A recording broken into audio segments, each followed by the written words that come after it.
Hello everyone, welcome back to study with Namrata Pandey. ये आपके भारत में राष्ट्रवाद का पार्ट 2 ऑब्जेक्टिव है। यहाँ मैं डिटेल में अब आपको नहीं बताऊंगी। डिटेल देखना है तो पीछे का वीडियो ज़रूर देखिएगा, क्योंकि आप लोगों के पास समय कम है। हमने 33 क्वेश्चंस आपको करवा दिया था।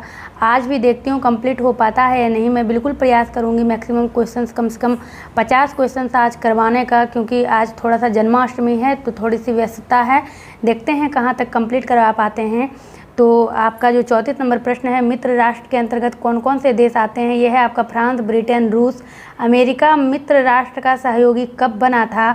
1917 ईस्वी के बाद बना था। ये महत्वपूर्ण है। अमेरिका का आर्थिक सहयोग में बहुत महत्वपूर्ण योगदान रहा था और ये 1917 ईस्वी के बाद मित्र राष्ट्र के सहयोगी बने थे। केंद्रीय शक्तियों के अंतर्गत कौन कौन से देश आते हैं? तो जर्मनी, ऑस्ट्रेलिया, हंगरी तथा इटली, ये केंद्रीय शक्ति के अंतर्गत आते हैं। और ब्रिटेन के सभी उपनिवेशों में कौन सा उपनिवेश महत्वपूर्ण था, यानी कि कौन सा देश जहाँ पे उसने औपनिवेशिक स्थापित किया था? तो ये था आपका भारत। और होम रूल लीग आंदोलन किसने आरंभ किया था? इस प्रश्न को दो तरीके से मैंने लिखा है कि होम रूल लीग की स्थापना किसने की थी। तो ये एनी बेसेंट और बाल गंगाधर तिलक ने किया था 1915 से 1917 के बीच। आपको ऑप्शन में दोनों दिया जा सकता है, दोनों में से कोई एक भी दिया जा सकता है, तो इसको ध्यान में रखते हुए देखिएगा। और अगला प्रश्न है आपका, होम रूल लीग की प्रेरणा कहाँ से मिली थी? तो आयरलैंड से होम रूल लीग की प्रेरणा मिली थी एनी बेसेंट को। होम रूल लीग की प्रेरणा आपने समझ लिया, आयरलैंड से मिला था। गदर पार्टी की स्थापना किसने की थी और कब किया था? तो गदर पार्टी की स्थापना लाला हरदयाल ने किया था 1913 ईस्वी में। ये दोनों प्रकार के प्रश्न महत्वपूर्ण हैं, किसने किया था और कब किया था। आपको अलग ये दोनों एक साथ पूछने की संभावना बिल्कुल कम है, दोनों को एक साथ पूछने की संभावना, लेकिन हाँ अलग अलग आपको ये याद रखना होगा। तो ये लाला हरदयाल ने गदर पार्टी की स्थापना की थी। प्रथम विश्व युद्ध जो लड़ा गया था उसमें एशियाई देशों में भारत सहित कई ऐसे अफ्रीकी देश थे जिनके उस देश में, जिस देश में उद्योग के लिए प्रथम विश्व युद्ध लड़ा गया था, और उसमें से जो है जो ब्रिटेन का सबसे महत्वपूर्ण उपनिवेश था वो भारत था। उसी में इस एनी बेसेंट के बारे में आपके बुक में दिया हुआ है कि एनी बेसेंट और बाल गंगाधर तिलक ने आयरलैंड से प्रेरित होकर होम रूल लीग की स्थापना की थी। उसके बाद आपका अगला प्रश्न है, कांग्रेस के दोनों दल गरम और नरम दल कब एक हो गए थे? तो सन 1916 ईस्वी में। ये भी महत्वपूर्ण प्रश्न है कि कांग्रेस दो दलों में विभाजित थे 1916 में। ये दो महत्वपूर्ण राजनीतिक घटना थी कि कांग्रेस के दोनों दल गरम दल और नरम दल एक हो गए थे। और दूसरी जो घटना थी, कांग्रेस और मुस्लिम लीग के बीच भी राजनीतिक आंदोलन के कारण एक सहमति हो गई थी, समझौता हो गया था। तो 1916 की ये दो महत्वपूर्ण घटनाओं को आपको याद रखना है। और कांग्रेस और मुस्लिम लीग के बीच राजनीतिक आंदोलन को लेकर समझौता कब हुआ था? दोनों का आंसर आप देख रहे हैं, सेम है। अगला प्रश्न है आपका, रॉलेट एक्ट कब पारित हुआ? सन 1919 ईस्वी में। रॉलेट एक्ट क्या है? तो भारतीयों को बिना मुकदमा चलाए जेल में बंद करना, इसी को रॉलेट एक्ट कहा जाता है। ये सब डिटेल में आपने समझा है। और जो पहली बार इसको देख रहे हैं उसके पास अभी समय है, ऐसा नहीं है कि नहीं है। आप घंटे के हिसाब से जोड़िएगा तो आपके पास काफ़ी समय है। तो 20-30 मिनट का वो क्लास होगा। इसी वीडियो के डिस्क्रिप्शन बॉक्स में एक बार चेक करिएगा, आपको सारा क्लास मिल जाएगा। तो एक बार देख लीजिएगा, सब कुछ आपको मिल जाएगा। जलियांवाला बाग हत्याकांड कब हुआ था? 13 अप्रैल 1919 ईस्वी को। मॉन्टेग्यू चेम्सफोर्ड योजना का भारत सरकार अधिनियम, जिसमें विधायी परिषद के अधिकांश सदस्य चुनकर आएंगे, प्रस्ताव कब पारित हुआ था? ये मॉन्टेग्यू चेम्सफोर्ड की योजना थी। और ये इस योजना में इसको इस तरह से भी पूछा जा सकता है, मॉन्टेग्यू चेम्सफोर्ड की योजना के अंतर्गत क्या प्रस्ताव था? तो इसमें ये था मॉन्टेग्यू चेम्सफोर्ड योजना, या फिर इसको भारत सरकार अधिनियम भी आप कह सकते हैं। तो ये 1919 ईस्वी में पारित हुआ था। गांधीवादी चरण कब से कब तक था? तो 1919 से 1947 ईस्वी तक गांधीवादी चरण था। और ये बहुत ही महत्वपूर्ण प्रश्न है। और गांधी जी दक्षिण अफ्रीका से भारत कब लौटे? और इस प्रश्न को दूसरे तरीके से आप देखिएगा, अहमदाबाद में साबरमती आश्रम की स्थापना कब हुई थी? ये दोनों प्रश्न का आंसर है आपका जनवरी 1915 ईस्वी में। गांधी जी द्वारा कृषक आंदोलन कहाँ हुआ था? तो चंपारण एवं खेड़ा में। और यहाँ पर आपका है गांधी जी से जुड़ा हुआ कई आंदोलन था, जैसे आपका सत्याग्रह आंदोलन हो गया, चंपारण आंदोलन, खेड़ा, ये सभी आंदोलन से आपको कन्फ्यूजन के साथ प्रश्न पूछा जाएगा। पूछा जा सकता है। और अगला है आपका, गांधी जी ने अहमदाबाद में किस आंदोलन का नेतृत्व किया था? श्रमिक आंदोलन का।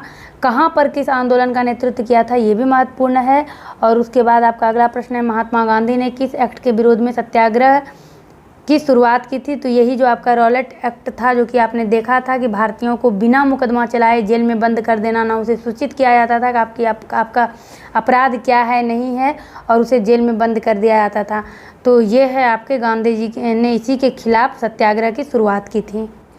अगला प्रश्न है आपका, डॉक्टर सत्यपाल एवं किचलू को कब गिरफ्तार किया गया था? तो ये 9 अप्रैल 1919 ईस्वी को, क्योंकि यही आपका यहाँ से जलियांवाला बाग हत्याकांड का भूमिका तैयार होती है। 9 अप्रैल को इनको गिरफ्तार किया गया था और 13 अप्रैल को ये जलियांवाला हत्याकांड हुआ था। अगला प्रश्न है आपका, जलियांवाला हत्याकांड में किस जिला मजिस्ट्रेट ने बिना किसी चेतावनी के भीड़ पर गोली चलाई थी? यह है general O'Dwyer. General O'Dwyer, इसको भी आपको याद रखना होगा। जलियांवाला हत्याकांड से जुड़ा हुआ ये महत्वपूर्ण प्रश्न है। जनरल ओ डायर ने बिना चेतावनी के भीड़ पर गोली चलाई थी और इसी गोली को चलने से हजारों लोगों की मौत हुई थी और इसके बाद इसका नाम जलियांवाला हत्याकांड दिया गया था, जो कि हमारे राष्ट्रगीत में भी वर्णन है इसका। जलियांवाला हत्याकांड के बाद कांग्रेस के किस पूर्व अध्यक्ष ने वायसराय के कार्यकारिणी पद से त्याग दे दिया था? ये शंकरन नायर ने दिया था। ये भी महत्वपूर्ण है। जलियांवाला बाग हत्याकांड सारा महत्वपूर्ण ही है। और जलियांवाला हत्याकांड के बाद गांधी जी ने किस उपाधि की त्याग की थी? कैसर ए हिंद ने। रविंद्रनाथ टैगोर ने जलियांवाला बाग हत्याकांड के बाद कौन सी उपाधि का त्याग किया था? नाइट की उपाधि का।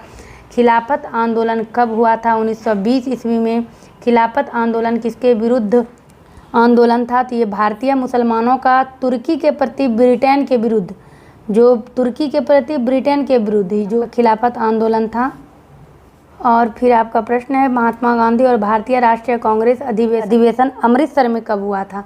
ये दिसंबर 1919 ईस्वी में हुआ था। इसको मैंने बोर्ड पर भी एक बार बताया है, पिछला जब एग्जाम था तो उसको भी एक बार देख लीजिएगा। सारे अधिवेशन को मैंने एक जगह बताया हुआ है और इसको पलट भी सकता है प्रश्न को। महात्मा गांधी और भारतीय राष्ट्रीय कांग्रेस अधिवेशन जो अमृतसर में हुआ था वो कब हुआ था? तो यहाँ ये है, या फिर दिसंबर 1919 में जो महात्मा गांधी और भारतीय राष्ट्रीय कांग्रेस के साथ जो अधिवेशन हुआ था वो कहाँ हुआ था? तो अमृतसर में हुआ था। उसके बाद यहाँ जो आपका प्रश्न है, महात्मा गांधी अखिल भारतीय खिलाफत आंदोलन के अध्यक्ष कब बने थे? नवंबर 1919 ईस्वी में। 17 अक्टूबर 1919 ईस्वी को पूरे भारत में कौन सा आंदोलन मनाया गया? तो खिलाफत आंदोलन मनाया गया था। और भारतीय राष्ट्रीय कांग्रेस का कलकत्ता अधिवेशन कब हुआ था? सितंबर 1920 ईस्वी में। असहयोग आंदोलन चलाने का निर्णय किस अधिवेशन में लिया गया था? 1920 ईस्वी में कलकत्ता अधिवेशन में लिया गया था। कांग्रेस का नागपुर अधिवेशन कब हुआ था? दिसंबर 1920 ईस्वी में। स्वशासन की जगह स्वराज की मांग इसी अधिवेशन में किया गया था और इसी अधिवेशन में असहयोग आंदोलन की पुष्टि का प्रस्ताव भी असहयोग आंदोलन के प्रस्ताव की पुष्टि भी की गई थी। अगला प्रश्न है आपका, प्रथम जन आंदोलन कौन सा था? तो ये असहयोग आंदोलन था। असहयोग आंदोलन के 3 प्रमुख कारण कौन कौन से थे? तो खिलाफत का मुद्दा, पंजाब में सरकार के बर्बर कार्रवाइयों के विरुद्ध न्याय प्राप्त करना और स्वराज की प्राप्ति, ये तीनों महत्वपूर्ण कारण थे असहयोग आंदोलन के। यहाँ देखेंगे आप, मेसोपोटामिया में नौकरी से इनकार करना किस आंदोलन में शामिल था? तो ये असहयोग आंदोलन में शामिल था। इस आंदोलन में 2 तरह के कार्यक्रम को अपनाया गया था असहयोग आंदोलन में। पहला ये था कि अंग्रेजी सरकार को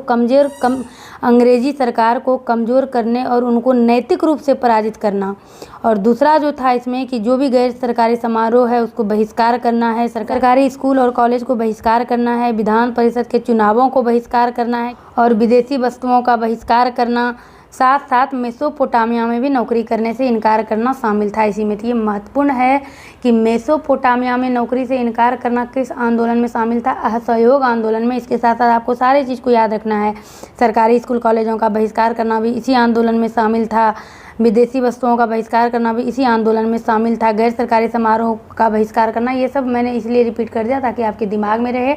असहयोग आंदोलन की शुरुआत कब हुई थी? जनवरी 1921 ईस्वी में।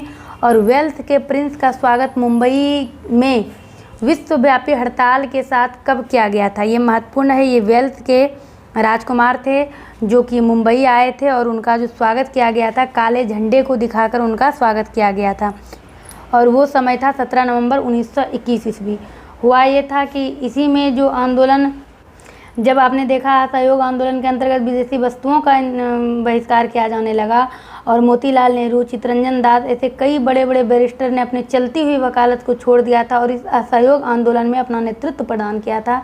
तो उस समय जब कोई विदेशी आ रहा है, वेल्स के प्रिंस आ रहे हैं, तो इसीलिए उनके स्वागत में ये विश्वव्यापी हड़ताल किया गया था। और उसके बाद आपका है सविनय अवज्ञा आंदोलन को कब स्थगित किया गया था? तो ये 12 फरवरी 1922 ईस्वी को स्थगित कर दिया गया था। और ये भी आपने पढ़ा है कि क्यों किया गया था। सरकार ने जो आंदोलन चला असहयोग आंदोलन, इसको सरकार ने गैर कानूनी बता दिया और इसमें लगभग 30,000 आंदोलनकारी थे, उसको गिरफ्तार कर लिया गया। गिरफ्तारी के विरोध में गांधी जी ने सरकार को सविनय अवज्ञा आंदोलन की धमकी दी। लेकिन उत्तर प्रदेश के गोरखपुर जिले में चौरी चौरा में राजनीतिक जुलूस पर पुलिस द्वारा फायरिंग होने लगा। जब पुलिस ने फायरिंग की तो विरोध में भीड़ ने थाना पर हमला कर दिया और इससे क्या हुआ कि 5 फरवरी 1922 ईस्वी को 22 पुलिस कर्मियों की जान चली गई। सामान्य लोगों की शुरू से ये होता आ रहा है, सामान्य जनता के ऊपर क्या फ़र्क पड़ रहा है पता नहीं, लेकिन अब तो खैर पुलिसों के साथ भी किस तरह होने लगा ये तो आपको पता ही है। आपने दिल्ली में अभी रिसेंट में देखा है पुलिस वकील के बीच झड़प।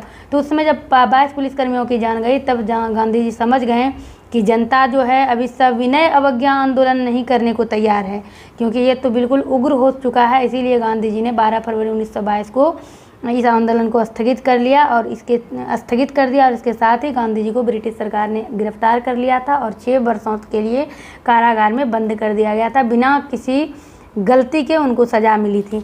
तो यहाँ महत्वपूर्ण प्रश्न है, ब्रिटिश सरकार द्वारा गांधी जी को कब और कितने समय के लिए गिरफ्तार किया गया था? तो मार्च 1922 ईस्वी में 6 वर्षों के लिए किया गया था। और सविनय अवज्ञा आंदोलन कब शुरू हुआ था? 1930 ईस्वी में। और ब्रिटिश सरकार ने इंडियन स्टैट्यूटरी कमीशन का गठन कब किया था? नवंबर 1927 ईस्वी में। अगला प्रश्न है आपका, साइमन कमीशन में कितने सदस्य थे और इसका अध्यक्ष किसे बनाया गया था? तो साइमन कमीशन में 7 सदस्य थे और इसका अध्यक्ष सर जॉन साइमन को बनाया गया था। साइमन कमीशन क्या है? तो ये आपने पढ़ा था, ऊपर में आपने देखा नवंबर 1927 में साइमन कमीशन का गठन किया था और इनको भी काले झंडे दिखाए गए थे और साइमन गो बैक का नारा लगाया गया था।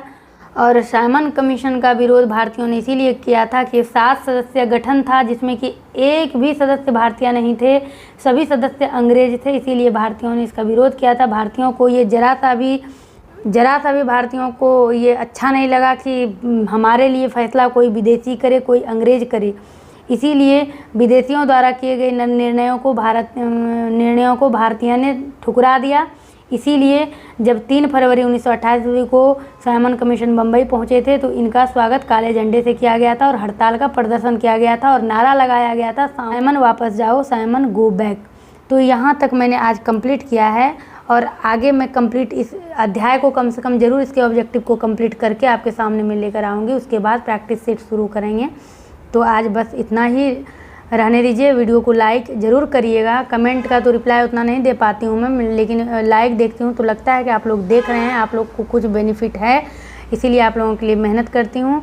तो बने रहिए इस चैनल के साथ और मिलते हैं आपसे अपने अगले क्लास में। आप सभी को जन्माष्टमी की बहुत बहुत बधाई और चिंता बिल्कुल भी नहीं करना है, सबका एग्ज़ाम अच्छा ही जाएगा, बस मेहनत करते रहना है। मिलते हैं आपसे अपने अगले वीडियो में।